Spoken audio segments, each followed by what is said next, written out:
예수님은 누구인가?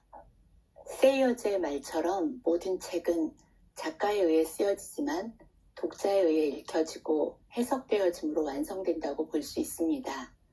성경이나 맥그레스의 책 역시 예외는 아니어서 어떤 때는 한 권의 책을 정리한다는 것이 조심스럽게 느껴집니다.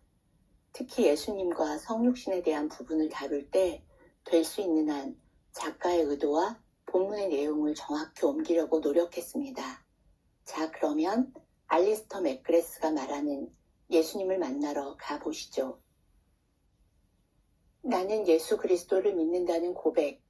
그 기독교 신앙의 핵심에는 추상적인 관념이나 신념이 있는 것이 아니라 이 세상에서 가장 매력적이고도 흥미로운 존재가 있다.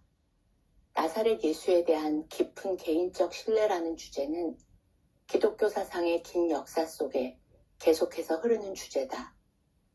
신약 성경 속 제자들이 서서히 예수님의 정체성과 의미를 배워가듯 우리 역시 복음서들을 통해 그들의 여정과 함께하면서 예수님에 대한 이해가 깊어진다.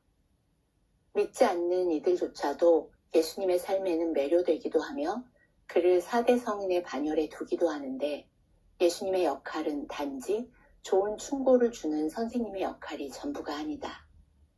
그리스도인들은 그를 랍비가 아닌 주님이자 구세주로 믿는다. 나사렛 예수께서는 이 땅에서 수많은 치유 사역을 하셨고 많은 사람들이 예수님을 따르는 계기가 되었던 것은 분명하다.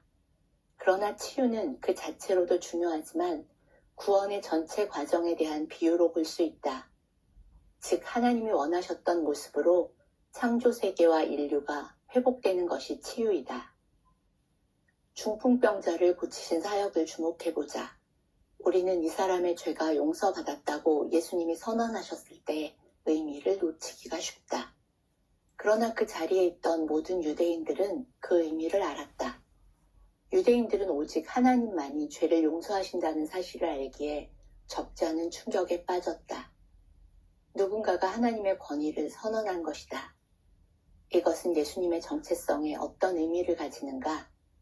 복음서의 내용들이 전개되면서 제자들은 폭풍을 잠잠케 하고 병을 고치시고 오병이어의 기적을 행하시는 예수님을 목도한다.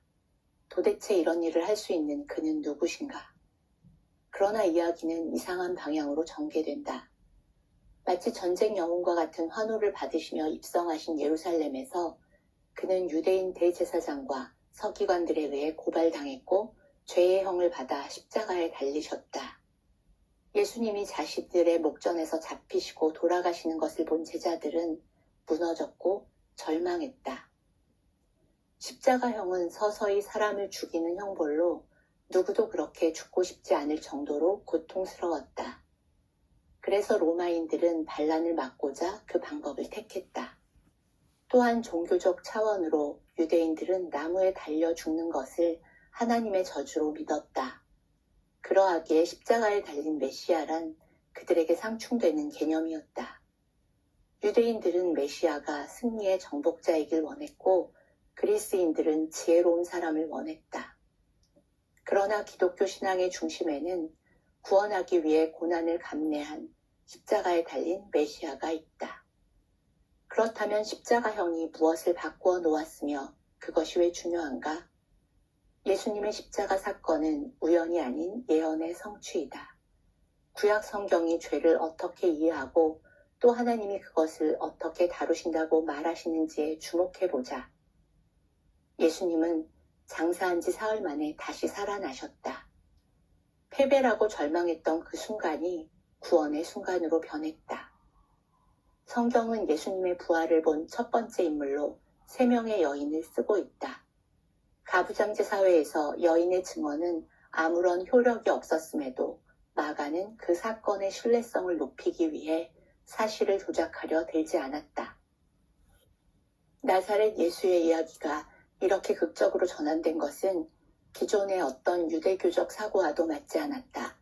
당시 대부분의 사람들이 종말에 일어날 보편적 부활을 믿었으나 예수님의 부활은 기존의 기대에 재고를 요청하는 사건이었다. 옥스퍼드에서 과학사를 공부하던 시절 맥그레스는 처음으로 패러다임 전환이라는 말을 접했다. 증거가 새로운 관점을 요구할 때 과학적 사고에 지진과 같은 변동이 오는 것을 설명하는 말로 천동설에서 지동설로의 전환 같은 것을 의미한다. 맥그레스는 나사렛 예수의 부활도 그리스도인의 공동체에 그와 같은 패러다임 전환을 요구했다고 설명한다. 과거의 사고방식은 그들이 경험한 것을 감당하지 못했다. 이 부활 사건은 이스라엘의 역사를 해석하는 새로운 방식인 동시에 하나님이 자기 백성을 그리고 이 세상을 다루시는 역사에 새로운 시대가 왔음을 알리는 사건이었다. 이제 사도신경에서 예수님을 설명하는 세 가지 호칭을 살펴보자.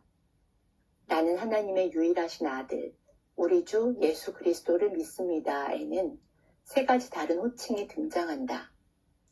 많은 이들이 예수 그리스도를 밥 딜런이나 메리 포핀스처럼 성과 이름으로 생각하는데 예수는 메시아라는 칭호다.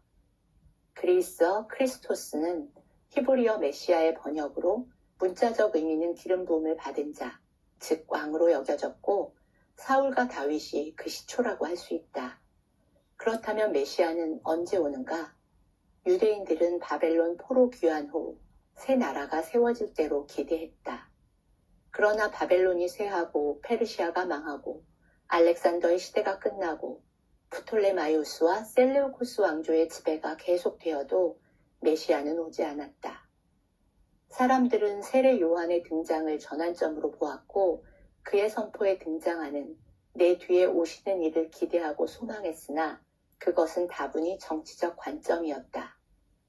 그러나 예수님은 생애 내내 제자들에게 자신은 고난을 받고 버림을 받은 후 죽어야 한다고 설명하셨다. 이것은 이스라엘이 기대한 메시아가 아니었다. 그럼에도 왜 우리는 계속 나사렛 예수를 그리스도, 즉 메시아라고 하는가? 그는 이제 단순히 이스라엘의 왕이 아닌 인류를 구원할 왕으로 오신 것이다. 더구나 그는 유일하신 하나님의 아들이라는 두 번째 정체성을 드러내신다. 바울은 나사렛 예수를 육신으로는 다윗의 혈통에서 나셨고 성결의 영으로는 죽은 자들 가운데서 부활하사 그 능력으로 하나님의 아들로 선포되셨으니 곧 우리 주 예수 그리스도시니라고 말한다. 신약 성경은 예수님의 부활을 그분의 참 정체성이 공개된 사건으로 본다. 예수님이 권위 있게 가르치셨고 병든 자를 고치셨고 죄를 용서하신 분임은 이미 언급했다. 예수님은 하나님만 하실 수 있는 일을 하셨다. 세 번째 호칭은 구세주다. 이 말은 무슨 뜻인가? 사람들을 죄에서 구원하신다는 뜻이다. 왜 이런 구원 사상이 중요할까? 변화의 희망 때문이다. 세상은 더 이상 이렇지 않으리라는, 그리고 우리 자신도 결국에는 바뀔 수 있다는 희망 말이다. 구세주는 죄와 죽음의 세력을 끊고 우리에게 희망과 의미를 줄 수 있다. 이사야서는 이렇게 말한다. 나 외에는 다른 신이 없나니 나는 공의를 행하며 구원을 베푸는 하나님이라. 나 외에 다른 이가 없느니라. 땅의 모든 끝이여 내게로 돌이켜 구원을 받으라. 나는 하나님이라. 다른 이가 없느니라. 하나님만이 구원하신다. 그런데 나사렛 예수는 우리의 구세주시다. 그렇다면 우리는 예수님을 누구라고 해야 하는가?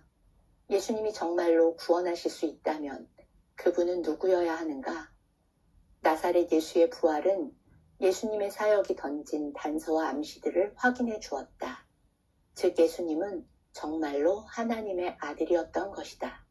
다르게 표현하면 하나님이 나사렛 예수를 죽음에서 일으키심으로 예수님의 참 정체성을 공개적으로 확인해 주셨다. 성육신 교리는 삼위일체 교리처럼 완벽하게 합리적인 신앙의 풍경의 오점처럼 여겨질 수 있다. 초기 그리스도인들은 예수님을 이해할 수 있는 가장 좋은 방식을 찾으려 애쓰면서 당시에 이미 통용되던 생각들을 도입했다. 예수님의 가르침과 치유사역, 그리고 엘리야의 가르침과 치유사역 사이에는 유사성이 있었다. 그러나 부활 같은 사건은 여기에 전혀 들어맞지 않았다. 결국 기독교 신학자들은 유대교나 세속 그리스 문화에서 빌려올 모델이 없음을 깨달았다. 예수님은 선생이셨고 또한 예언자이셨던 것은 사실이지만 그 이상이셨다. 예수님은 구원자이셨지만 죄인들의 친구셨고 또 다른 많은 것이기도 했다. 기다리던 메시아를 설명하는 기존의 어떤 방식도 나사렛 예수의 참 정체성을 제대로 담아내지 못했다. 그래서 성육신 교리가 개발되었다. 많은 신학자들은 성육신 사상이 요한복음 1장 14절에 말씀이 육신이 되어 우리 가운데 거하심에 라는 핵심 통찰을 다른 말로 했을 뿐이라고 주장할 것이다. 그러나 성육신 교리는 우리가 점들을 이어볼 때 얻을 수 있는 큰 그림이다. 신약 성경의 여러 증언들 이면에 있는 모든 조각들은 우리에게 맞춰보라고 있는 것이고 그것을 맞추고 나면 결과물이 보인다. 성육신은 바로 하늘과 땅을 만드신 하나님이 우리와 같은 사람이 되어 우리와 함께 거하기로 택하셨다는 것이다. 길을 잃고 방황하는 자녀들을 집으로 데려오기 위해, 그래서 아버지와 영원히 함께 살게 하기 위해 누군가를 보내는 대신 아버지가 직접 그 먼 나라로 오셨다. 이 모든 수고와 고통을 감내하게 한 이유는 바로 우리이기에 성육신은 하나님의 우리를 향한 무한한 사랑을 확증해 준다. 그리고 우리를 우리 자신의 이익과 행복 속에만 갇혀있지 않도록 하나님의 이야기 속으로 인도해 주므로 우리가 어떤 존재가 될 수 있는지를 보여주신다. 그런데 우리는 그렇게 오신 이유가 우리의 죄를 대속하고 회복시키기 위해서였다는 사실을 잊고 난다. 아니, 처음부터 내가 속죄할 죄인이란 사실이 불편하고 이해할 수 없기에 이 속죄의 개념이 어렵고 피하고 싶은 것이 사실이다. 그러나 이 속죄야말로 우리가 누구인지, 이 세상과 우리의 문제는 무엇인지, 하나님은 그것을 어떻게 연결하겠다고 하시는지, 우리는 그것에 대해 어떻게 반응해야 하는지에 대한 것이다. 그것은 이 세상을 창조하신 하나님의 목적과 인간의 본성이 상처받고 망가졌고 깨어졌기에 수리하고 고치고 보수해야 하지만 우리 스스로는 할 수 없다는 사실. 그래서 하나님이 우리와 함께 하시고 고치기 위해 구속자로 이 세상에 오셨다는 가닥들이 이어질 때 의미가 생긴다. 예수님의 의미가 오직 구원의 보장과만 연관이 있다고 생각해서는 안 된다. 성육신이라는 주제는 십자가의 의미를 이해하는 기초가 된다. 여기에서 우리는 다음과 같은 질문을 던질 수 있다. 예수님의 죽음과 부활이 죄와 죽음에 대한 승리라면 왜 여전히 죄와 죽음이 우리 삶에 남아있는가? 도대체 우리는 어떤 승리에 대해 말하는 것일까? 맥그레스는 1945년 이미 일본이 패전했다는 소식이 전해졌을 때 수용소에 있던 포로들은 여전히 갇혀 있었음에도 곧 풀려날 것이라는 확고한 믿음에 비유했다. 이미 그리스도께서 죽으심으로 몸값은 지불되었고 우리는 죄와 사망에서 자유케 된다. 기독교의 복음은 우리를 사랑하고 행동으로 그 사랑을 보여주는 하나님에 대해 이야기한다. 우리는 어떻게 나사렛 예수와 연결될 수 있는가? 아주 먼 곳에서 아주 오래전에 일어난 일이 우리에게 어떻게 유익이 될 수 있는가? 그리고 예수님의 삶과 죽음과 부활이 우리 삶을 어떻게 달라지게 하는가? 나사렛 예수는 메시지인 동시에 메신저이다. 하나님의 정체성이 하나님의 행동으로 나타났다는 것이다. 그것은 바로 우리의 행동과 삶이 우리의 정체성을 드러내준다는 것을 보게 해준다. 목표는 단지 구원이 아니라 그 구원으로 향하는 모든 여정을 말한다. 궁극적으로 그가 계신 곳으로 우리를 인도하여 간다. 그것은 단지 시간과 공간을 의미하는 것이 아닌 공간과 시간을 아우르는 그 모든 것이다. 진정한 그리스도인이라면 천국이 이 땅에서 시작된 제자도의 완성이라는 것을 안다.